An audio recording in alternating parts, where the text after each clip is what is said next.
Morning, everyone. I think most of us are used to looking at Bruce Lee films. But what I want to do today is switch to listening to his voice, and in particular, his missing voice, or the voices that we encounter within a global, international film circulation context as the voice track is adapted to our linguistically sensitive ears, as opposed to the inherent language that is spoken during the film production itself. Okay, so this is the early in the Enter the Dragon. This is the very first film where Bruce Lee performed his own lines of English language dialogue. And also this is the first for Hong Kong cinema. So here it is.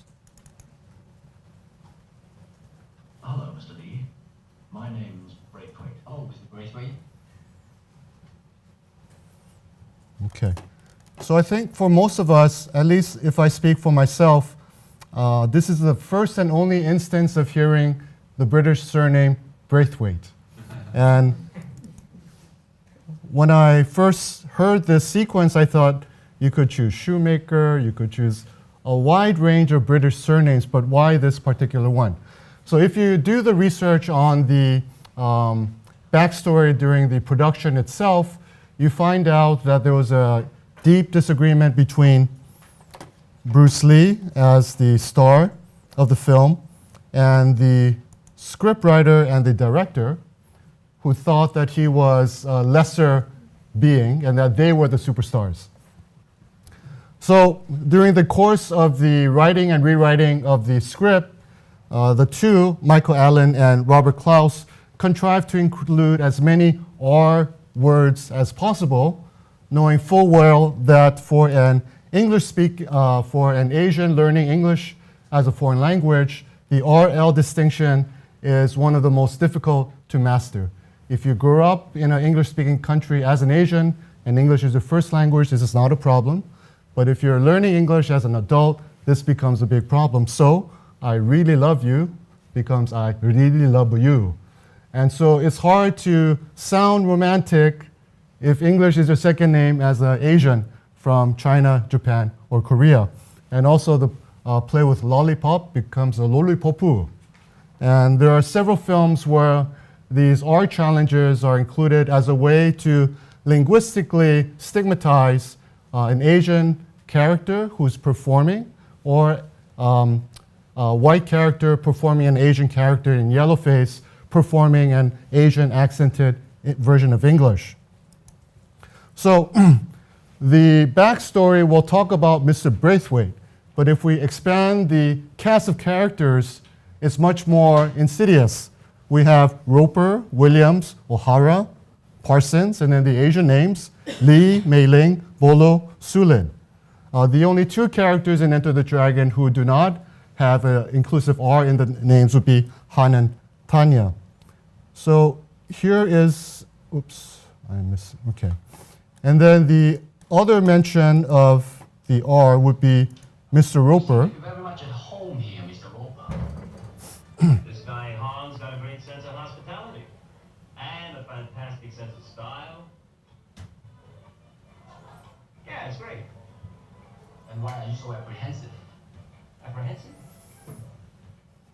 No, I was just wondering whether it was okay to drink the water. Mr. Roper, don't con me. Want to bet? So with, You're very much at home okay. here, Mr. Roper. This guy Han's got a great sense. Okay. So Roper is not as challenging as Braithwaite. Now, we can step back and ask, what's going on with Bruce Lee? So we celebrate Bruce Lee as the superstar of the Kung Fu cinema because he is the one that introduces authentic martial arts ability in the lead star as a basic ingredient to becoming a Kung Fu movie star. The second issue that we don't really think about very much is that Bruce Lee is the only person in Hong Kong at this time who can actually deliver his lines in English without mishap.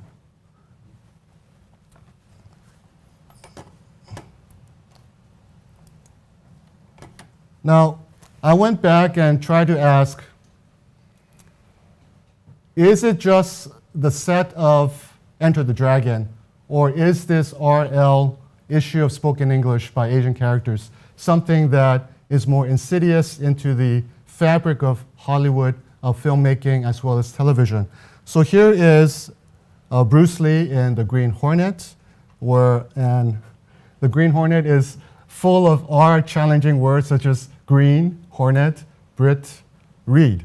So here he is speaking this line.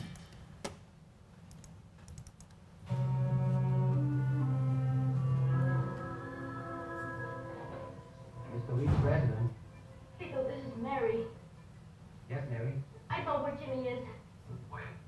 In the old Buddha temple in the Mandarin Park. He called. I need to meet him at 9 o'clock tonight, but What, Mary? I don't know what to do. I can explain. Something is happening. I'm being watched. Mary, this is Britt Reed. Where are you? The restaurant. Stay there. I'll have Miss Case, my secretary, pick you up and take you to her apartment. Thank you, Mr. Reed. Thank you. Okay, so we have Reed, residence, Mary, restaurant.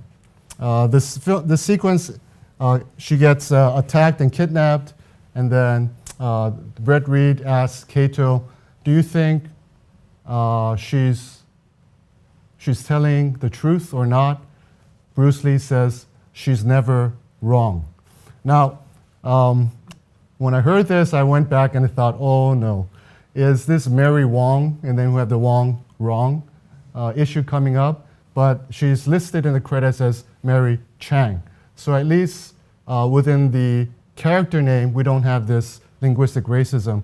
But within the dialogue sequence, it is present, because anyone who understands the RL difficulty will hear this as an instance of linguistic racism within Hollywood practices. And as an Asian hearing Asian characters speak English, this becomes one of dread, because if they can't perform it, it's going to come out very, very silly. Their status as actors will drop. They will lose face.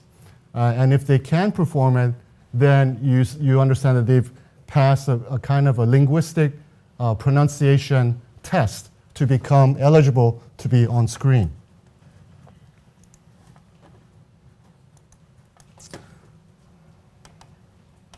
Okay. So here's Bruce Lee in an interview in 1971 following The Big Boss. So this is the first kung fu film that he made in Hong Kong. It turned him into an overnight superstar, and of course then he started the speakers tour. I'm told that you got the job on the Green Hornet, where you played Kaito the chauffeur, mainly because you're the only Chinese-looking guy who could pronounce the name of the leading character, Britt Reed. I made a joke, of course. And it's a heck of a name, man. I mean, every time I said it at that time, I was super confident. I mean, I'm told.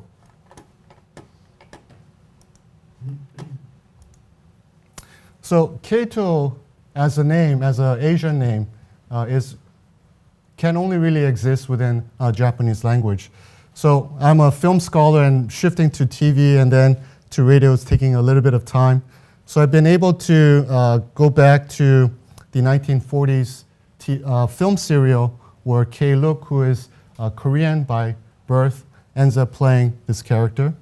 But I haven't quite yet been able to listen to the radio series and see if the RL distinction is also included within that performance. So here is K-Look as the Green Hornet. And again, listen to the dialogue and listen to the number of words with the R included there.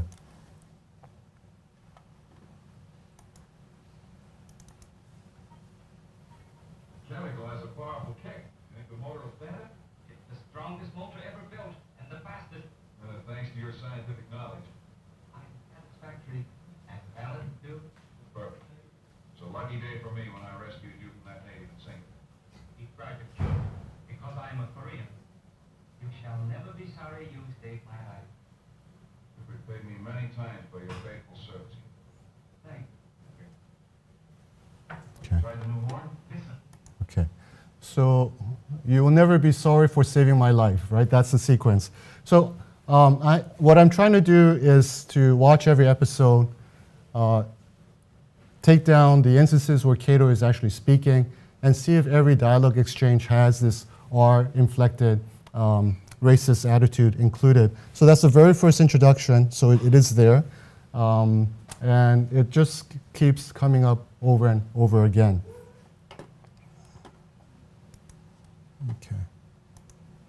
Okay. So this is the start of the catalog. And the interesting about Bruce Lee is that if we look at his name, we also see the R, right? So would a Chinese family choose an Anglophone name that has a difficult R? I know when my sister had a daughter and she thought about naming her daughter Clara and asked my mom, Clara? And she said, Clara? We said no. So the interesting thing about Bruce is that it's not something that the family chose, but it was provided by a nurse at the maternity ward when Bruce Lee was born. And in the research I've done into his life, his own father had difficulty pronouncing Bruce properly. So this is something that is intergenerational. Okay.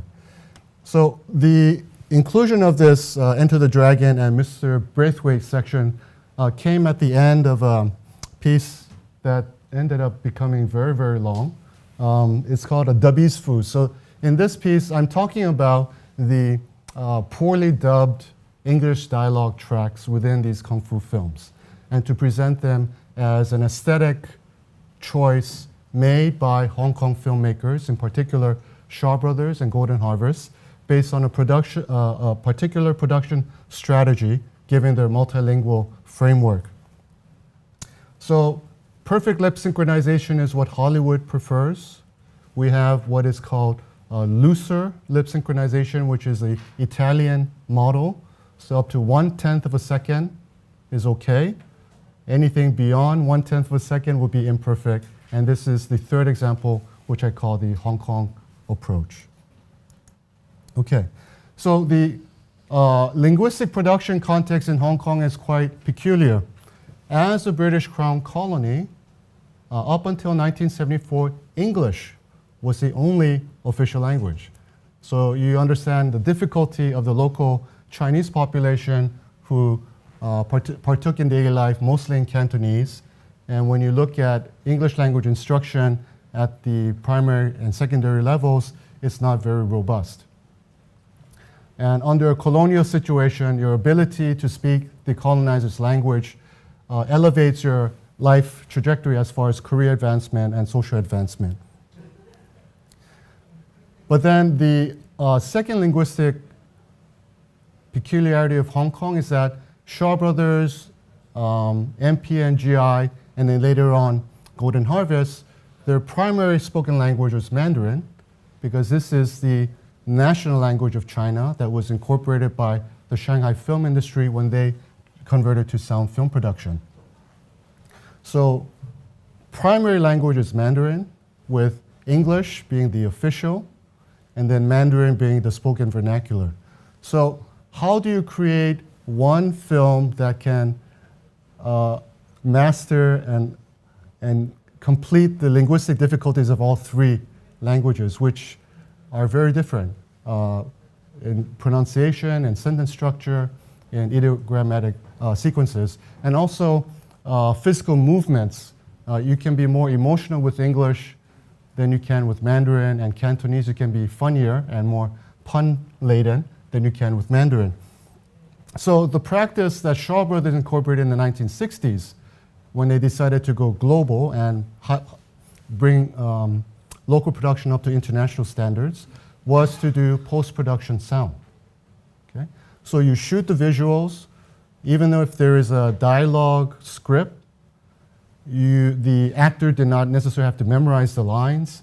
They could say, just count 1 to 10, and it didn't matter because someone would match your lips to what you're saying in post-production. And so there will be a different English voice actor, Mandarin voice actor, Cantonese voice actor. These are the three primaries. And then if you go to the other languages in Southeast Asia, you'll have others. With Mandarin and Cantonese, there tended to be a particular voice actor linked to a particular star, so that across the films that you watch, the vocal signature would be the same. This was not the practice with English. There are two important individuals. First is Ted Thomas, the second is Rick Thomas. Both of them were British officers who kind of retired in Hong Kong, and then by happen chance got invited to become voice actors. So Ted Thomas starts Axis International, his company. He's at the very forefront of English language dubbing. He claims to be the original voice, English voice of Bruce Lee. However, when we look at the uncredited credits, his name is never mentioned. So it's only in these after the fact interviews that he makes his claim. We can be sure that it's his company and his employees, but we cannot be sure about his voice. So part of my research that I'm still struggling with right now is trying to record every instance of the English language voice track and pass it through some kind of a voice recognition software to see if we can at least verify which voices are repeating or not. And then based on that, have an opportunity to at least use scientific methodology to provide at least one empirical proof of who the voices of Bruce Lee were or are not. There are instances of Bruce Lee in his previous first two Kung Fu films where he's doing the English voice of other characters in the Mandarin dialogue track. So to hear the pristineness of Bruce Lee's voice is a complicated instance. It only happens once in Enter the Dragon, and even when it's being done, he's under this linguistic racist duress, so his performance is rather stilted. Okay, I'll end here. Thank you very much.